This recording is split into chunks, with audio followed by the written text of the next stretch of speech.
ఒక మహారాజు చేసిన చిన్న తప్పు మొత్తం సర్పజాతికే ముప్పుగా ఎలా మారింది?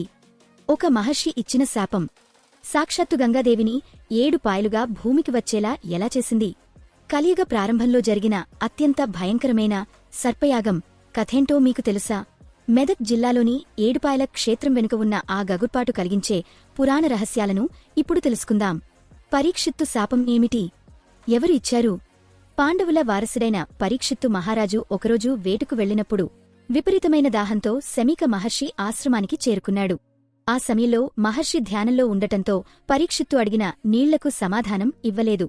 ఆకలి, దాహంతో ఉన్న రాజుకు అది అవమానంగా అనిపించి కోపంతో పక్కనే ఉన్న ఒక చనిపోయిన పామును ధనుస్సుతో తీసి మహర్షి మెడలో వేశాడు.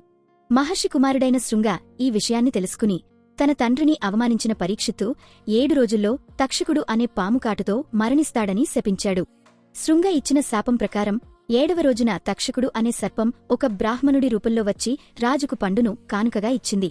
ఆ పండులో పురుగు రూపంలో ఉన్న తక్షకుడు పరీక్షిత్తును కాటు వేయడంతో రాజు మరణించాడు. దీనివల్ల పరీక్షిత్తు కుమారుడైన జనమేజయుడికి సర్పజాతిపై విపరీతమైన కోపం కలిగింది. తండ్రి మరణానికి పగ తీర్చుకోవడానికి జనమేజయుడు సర్పయాగం తలపెట్టాడు.